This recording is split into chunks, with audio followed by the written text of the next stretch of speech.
Selamat malam saudara-saudara, Bapak, Ibu, Eyang Kakung, Eyang Putri, dan anak-anak semua. Bersama saya Pendeta Neni Suprihartati, malam ini Jumat 19 Juni 2020. Kita siapkan hati dan pikiran kita untuk menghadap Tuhan dengan bersaat teduh diiringi lagu Di Dalam Cinta.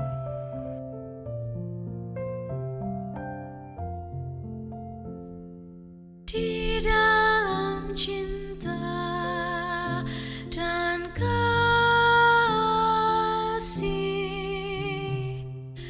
di dalam cinta hadirlah Tuhan. Di dalam cinta dan kasih,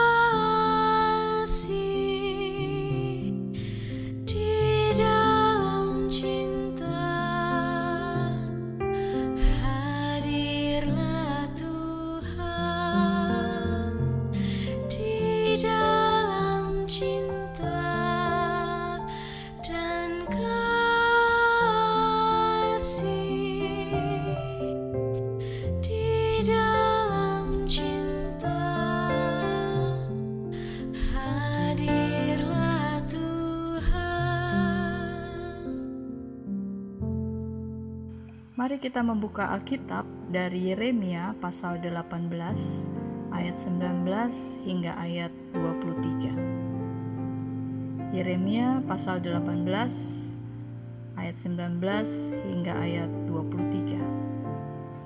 Saya akan membacakannya.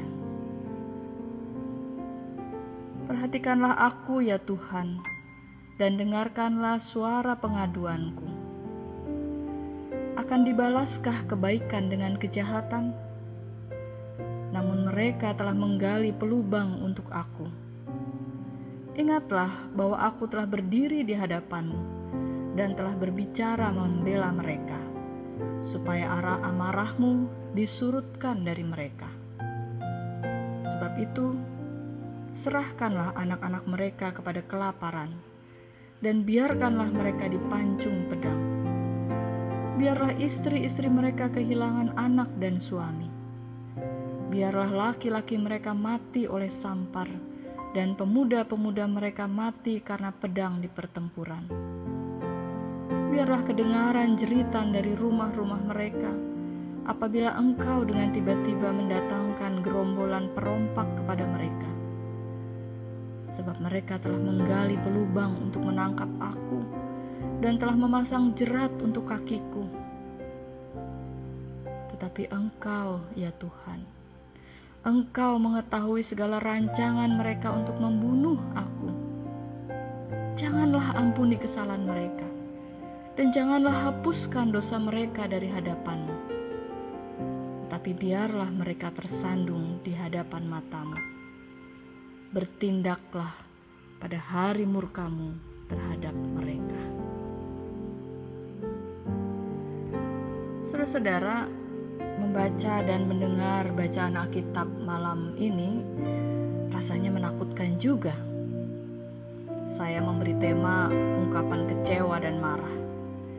Inilah ungkapan rasa kecewa dan marah Yeremia yang bukan ditujukan kepada Tuhan, melainkan kepada bangsa Israel.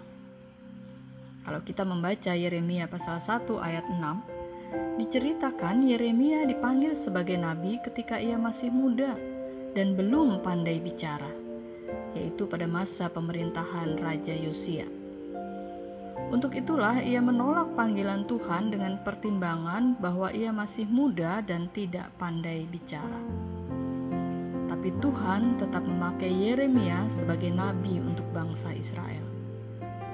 Yeremia cukup lama menjadi nabi bagi bangsa Israel. Berulang kali ia menyampaikan firman Tuhan kepada bangsa Israel untuk bertobat. Tapi berulang kali pula bangsa Israel kembali jatuh dalam dosa. Bagian Alkitab yang kita baca malam ini merupakan pengaduan Yeremia kepada Tuhan. Yehuda atau bangsa Israel sudah menyimpang jauh dari kehendak Allah. Kejujuran dan kesetiaan telah lenyap dari kehidupan Yehuda. Mereka memilih dihukum. Mereka bukan hanya tidak mau mendengar perkataan Tuhan yang disampaikan oleh Yeremia, tapi lebih dari itu mereka mengancam dan akan membinasakan Yeremia. Untuk itulah Yeremia menjadi kecewa dan marah, lalu mengadu pada Tuhan. Sesungguhnya Yeremia menginginkan hukuman tidak menimpa Yehuda. Namun karena kekerasan hati bahkan kejahatan bangsa Yehuda, akhirnya Yeremia menyetujui agar malapetaka itu tertimpa atas mereka. Saudara-saudara yang dikasihi oleh Tuhan Yesus Kristus, mendengar berita belakangan ini ketika masyarakat mulai tidak lagi mematuhi bahkan menentang aturan-aturan yang ditetapkan oleh pemerintah. Terbayang oleh saya, bagaimana jika pemerintah kecewa dan marah lalu mengadu kepada Tuhan, atau setidaknya mengatakan, sudahlah, terserah. Seperti Yeremia yang akhirnya justru meminta Tuhan untuk menghukum saja bangsa Israel. Bukankah kita semua tahu segala upaya yang dilakukan oleh pemerintah, dokter, tenaga medis, gugus tugas, dan orang-orang di garda depan? Berapa besar anggaran negara yang dialokasikan untuk membantu masyarakat? Betapa besar pengorbanan tenaga, keluarga, bahkan nyawa yang diberikan oleh dokter dan para medis. Berapa besar dan berapa banyak kebaikan-kebaikan yang sudah diberikan oleh orang-orang di garda depan untuk keselamatan masyarakat Indonesia.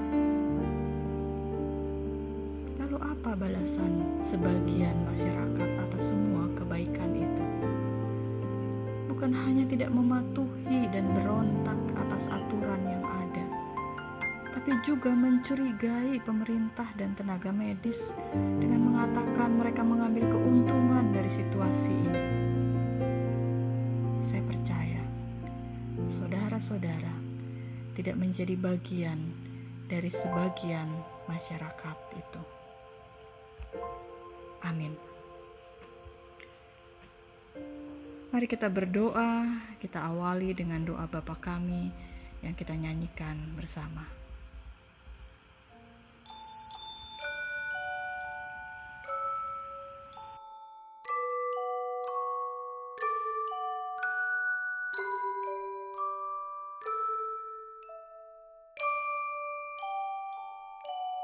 Bapa kami yang ada di surga,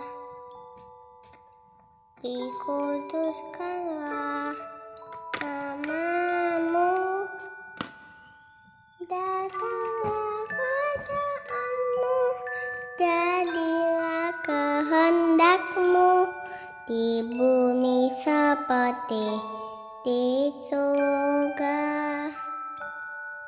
Beri kami hari ini makanan yang secukupnya. Ampuni salah kami seperti kami ampuni yang bersalah pada kami.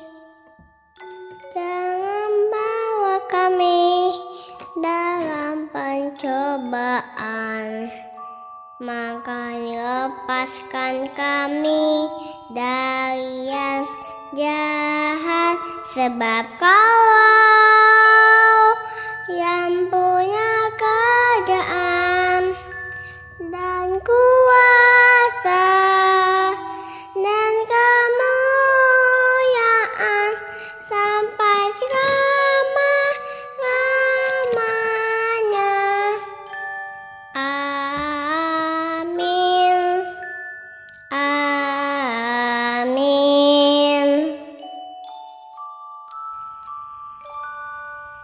Oh Tuhan, Sang Penyembuh, tunjukkanlah belas kasih-Mu kepada saudara-saudara kami yang sedang mengalami kekacauan dan beban berat karena penyakit dan rasa takut.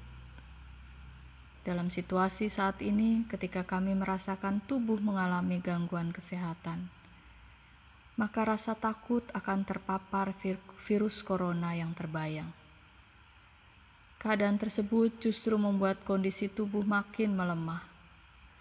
Untuk itu ya Tuhan, kami mendoakan saudara-saudara kami yang kondisi kesehatannya sedang kurang atau tidak baik.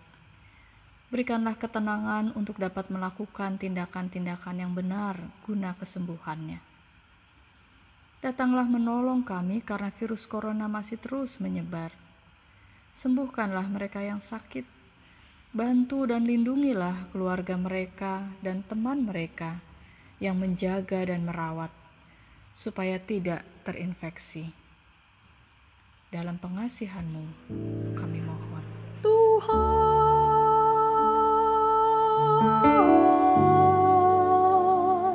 dengarlah doa kami.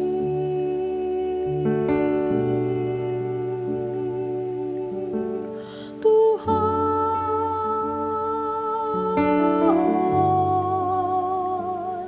dengarlah doa kami.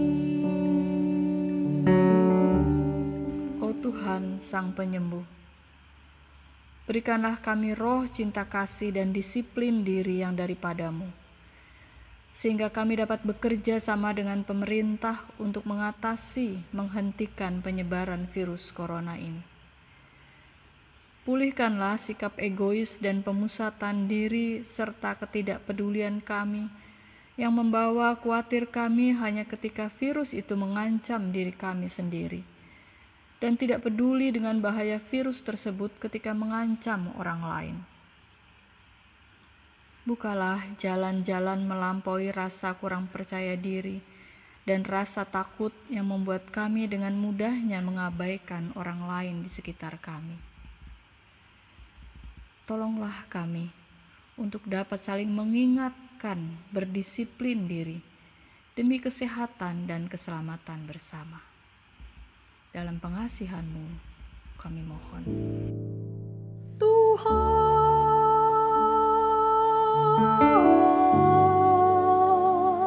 dengarlah doa kami.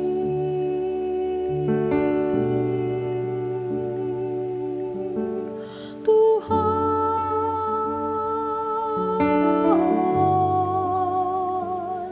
dengarlah doa kami.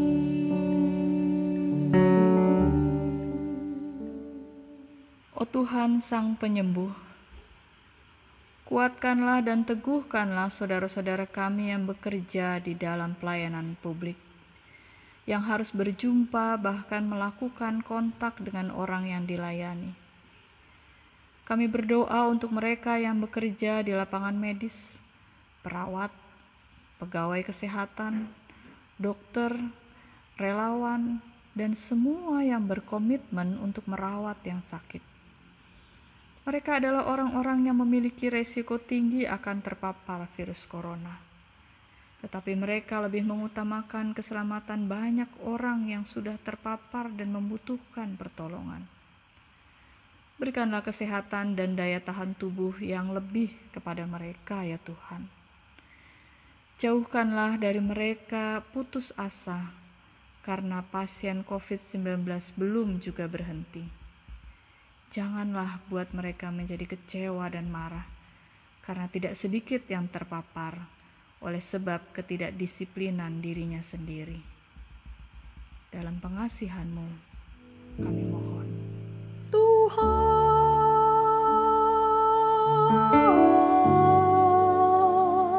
dengarlah doa kami.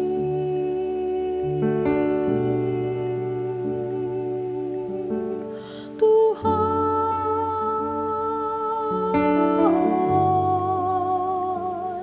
dengarlah doa kami. Oh Tuhan, Sang Penyembuh, berilah ilham, inspirasi, pengetahuan, dan pengharapan kepada semua peneliti untuk berfokus kepada pengembangan vaksin mengatasi berbagai virus. Tolonglah mereka untuk tetap memiliki pengharapan dalam berupaya menemukan vaksin, khususnya untuk virus corona. Bimbinglah para pemimpin pemerintah, baik di daerah maupun di pusat, agar mereka menyampaikan informasi yang memberikan pencerahan dan mengedukasi masyarakat dalam menyikapi aturan-aturan yang ditetapkan. Berikanlah kesabaran dan kekuatan hati kepada para pemimpin pemerintah dalam menghadapi anggota masyarakat yang tidak disiplin dan melakukan pemberontakan, bahkan mencela dan memberikan penilaian buruk terhadap pemerintah. Jauhkanlah rasa kecewa dan marah ketika menghadapi sikap-sikap tersebut. Pulihkanlah dunia kami ini, tubuh kami. Kuatkanlah hati kami dan pikiran kami. Di tengah kekacauan ini, berilah kami harapan dan kedamaian. Dalam pengasihan-Mu, kami mohon. Tuhan,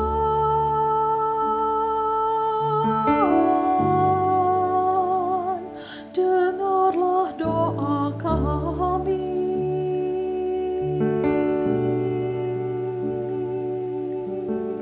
Tuhan,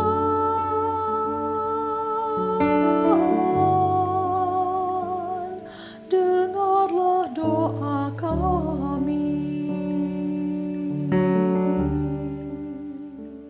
Oh Tuhan, Sang Penyembuh, kami berdoa untuk gereja-gereja yang sedang mempersiapkan diri memasuki masa transisi untuk menuju kehidupan normal baru. Berita akan diizinkannya tempat-tempat ibadah, khususnya gereja, dapat dibuka untuk melakukan kegiatan peribadahan. Tentu menjadi kabar baik bagi kami.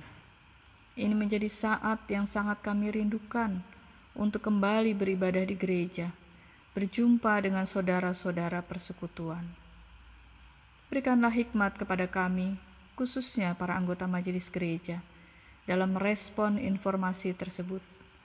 Mampukan kami agar tetap memperhatikan ketentuan-ketentuan yang berlaku dan membuat keputusan yang bijaksana.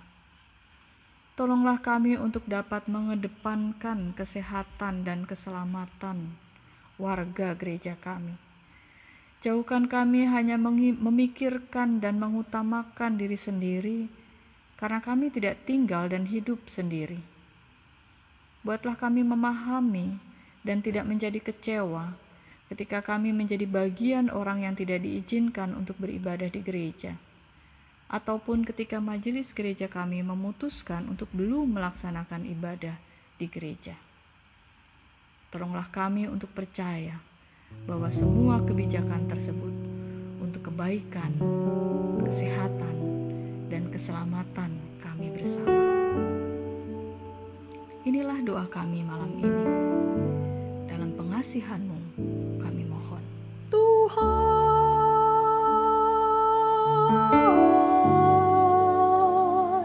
dengarlah doa kami.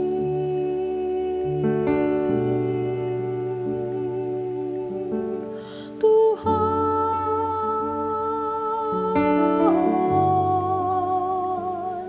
dengarlah doa kami.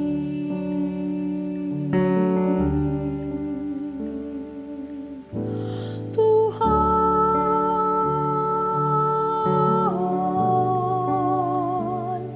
dengarlah doa kami.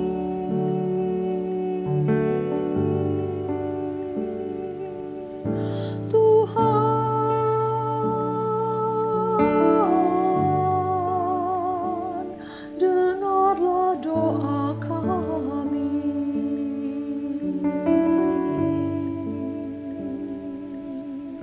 Tuhan,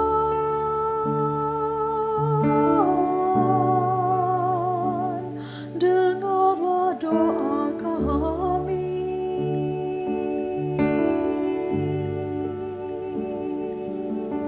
Tuhan,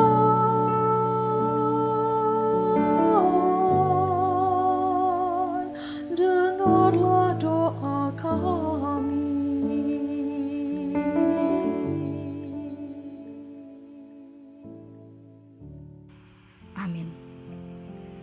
Saudara-saudara, tetaplah setia menjadi pendoa. Selamat malam, selamat beristirahat. Tuhan menjaga kita semua.